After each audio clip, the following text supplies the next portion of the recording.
আসসালামু আলাইকুম, সবাইকে স্বাগতম।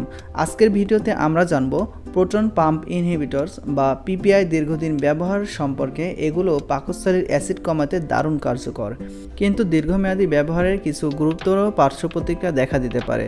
সাথে শিশু ও বয়স্কদের জন্য কী সতর্কতা মানতে হবে তাও আলোচনা করব। ভিডিওটি শেষ পর্যন্ত দেখুন আর আমাদের চ্যানেলটি সাবস্ক্রাইব করুন, বেল আইকনটি চাপুন নতুন আপডেট পেতে।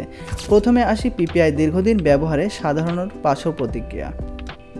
মাথা ব্যথা, বমি বমি ভাব, পেট ফাঁপা, গ্যাস, ডায়রিয়া বা কোষ্ঠকাঠিন্য এমন সব সমস্যাগুলো দেখা দিতে পারে। এবার আমরা জানব পিপিআই দীর্ঘদিন ব্যবহারে কী ধরনের ঝুঁকি হতে পারে। ভিটামিন B12, ক্যালসিয়াম ও ম্যাগনেসিয়াম ঘাটতি, যা অ্যানিমিয়া ও হাড় ভাঙার ঝুঁকি বাড়ায়। অ্যানিমিয়া হলো রক্তে স্বল্পতা। কিডনি সমস্যার সম্ভাবনা, পেটের সংক্রমণ। গবেষণায় দেখা গেছে কিছু ক্ষেত্রে পাকস্থলীর ক্যান্সারের ঝুঁকিও বাড়তে পারে। তাই পিপিআই দীর্ঘদিন ব্যবহারের আগে অবশ্যই অভিজ্ঞ ডাক্তারের পরামর্শ নিতে হবে।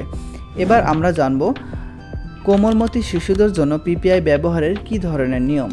শিশুদের জন্য পিপিআই শুধুমাত্র ডাক্তারি পরামর্শে ব্যবহার করতে হবে। সাধারণত জাট বা আলসারের জন্য সীমিত সময়ের জন্য কম ডোজ দেওয়া হয়। বয়স্কদের জন্য দীর্ঘদিন ব্যবহারের নিয়ম। দীর্ঘদিন ব্যবহার করলে হাড় দুর্বল হয়ে পড়ে এবং অস্টিওপরোসিস এর ঝুঁকি থাকে, বিশেষ করে মহিলাদের ক্ষেত্রে। তাই ক্যালসিয়াম ও ভিটামিন ডি সাপ্লিমেন্ট প্রয়োজন হতে পারে। কিডনি ফাংশন নিয়মিত মনিটর করা দরকার। সর্বশেষ আমরা একটা কথা বলতে পারি, আর তা হলো পিপিআই খুব কার্যকর হলেও দীর্ঘমেয়াদ নিজে নিজে ব্যবহার না করে সবসময় ডাক্তারের পরামর্শ নেওয়া জরুরি।